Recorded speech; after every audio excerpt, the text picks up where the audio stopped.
Hello, Dr. Sweke here, and welcome to today's lesson. In today's lesson, we will be learning about the right questions to ask during parent-teacher conferences.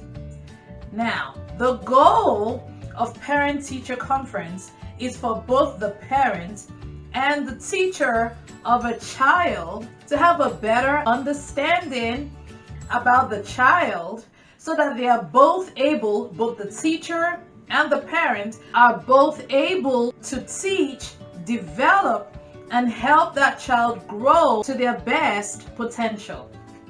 It is really necessary for parents of a child or the child's primary caregiver and the child's teacher not just to get along, but to have an effective communicative relationship so that the child or elementary learner in question truly grows and is effectively supported by both parties. I'll be sharing tips, questions, strategies that promote effective communication between a parent, caregiver of a child, and the child's teacher. Tip number 1, an introduction. An introduction is especially necessary between a child's teacher and the child's parent, a caregiver, and not just a brief introduction. An in-depth introduction is necessary where you as the parent get to share about your child and your family. An excellent introduction between a parent and a teacher is one where the parent shares background information about the child to the teacher.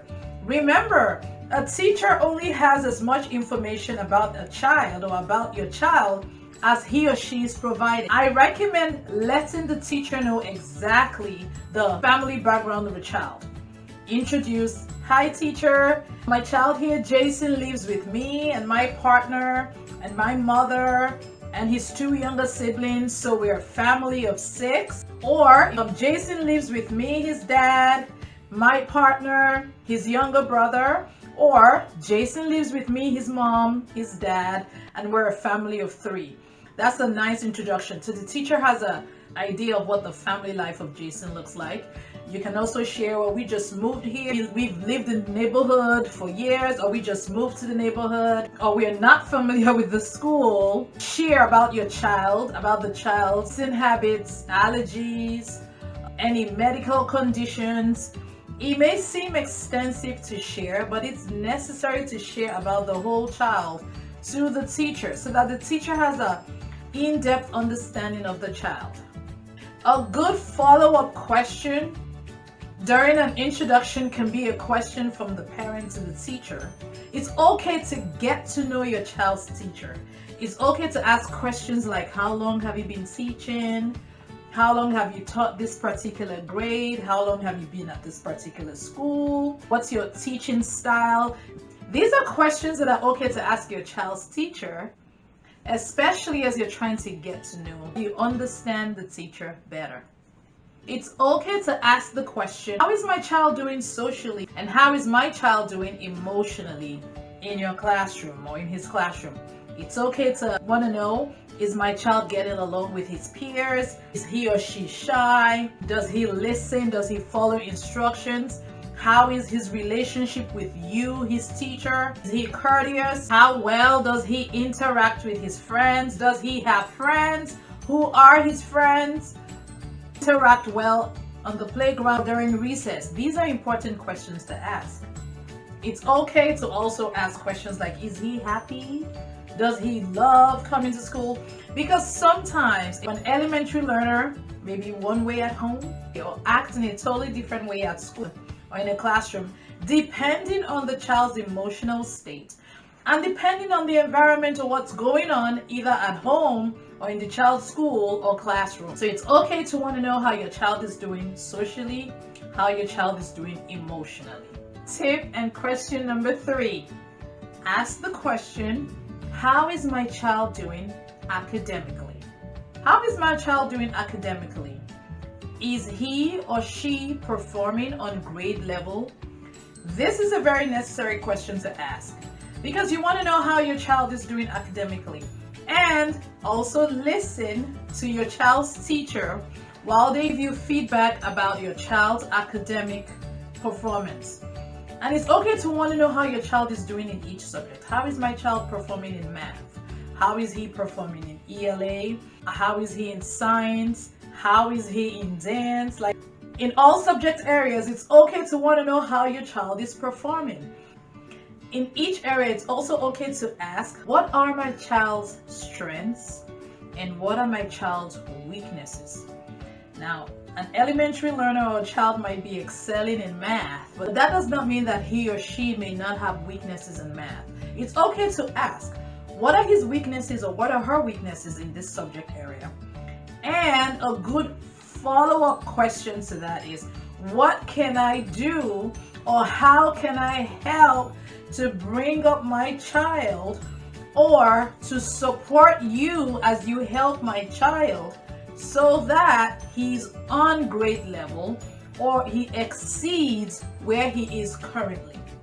This is such a great follow-up question. How can I support you? Or what should I be doing at home to help my child? This is such a great follow-up question because the goal of parent-teacher conference in the first place is that both you, the parent, and the teacher have a mutual understanding of how well a child is functioning or not functioning, and interventions or supportive strategies to help bring that child up to the desired and expected level where they need to be. Tip, question, strategy number 5. A good question to ask your child's teacher is, what are his or her grade level requirements or expectations? This is a very important question because it's not just okay to want to know how well your child is performing. You also want to know what the actual expectations, especially academic and curricular expectations for your child's grade level is, and if your child is actually meeting those expectations. Not just in class, but what should my child know? What should my elementary learner know in 3rd grade? Is he on 3rd grade level? Is she performing on 2nd grade level? Is she on 5th grade level? Is she on her grade level? What are the expectations of a 3rd grader? Or what are the expectations? What are the curricular expectations for a 3rd grader? Is she meeting those expectations? So that's a great question to ask. This question kind of ties back into our last tip. As the parent or caregiver, you also want to follow up with the teacher and say, well, what can I do?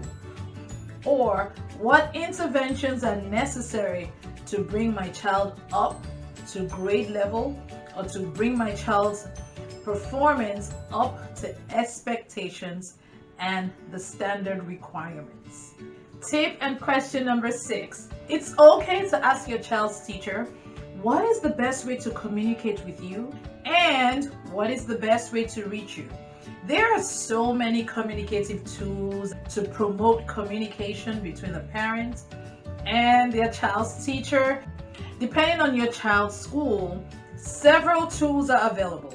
It's okay to ask your child's teacher how best to communicate with them. Is it okay to call you? Is it okay to send you messages? Is it okay to send notes? Do you respond to all messages? As a parent, you always want to make sure you have not just a rapport with your child's teacher, but you're communicating with your child's teacher regularly, or not just on assigned parent-teacher conference days. You want to maintain frequent communication with your child's teacher. It could be through regular phone calls. It could be by making use of assigned times. Some schools, some teachers, some districts have assigned parent communication dates, times, weekly. It could be bi-weekly. It could be daily. It could be through the use of apps, messaging apps, school-wide tools. It's okay to ask your child's teacher the best way to keep that communication going with your child's teacher. To help us, I have created a list of these tips and questions to help foster that parent-teacher communication, especially during parent-teacher conferences, or especially during any conferring time between a parent and their child's teacher. The right questions that foster effective communication between the teacher and a parent or a child's caregiver, especially during parent-teacher conferences.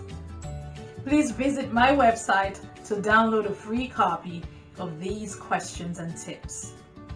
Thank you for learning today with Dr. Uswiki. See you in the next lesson.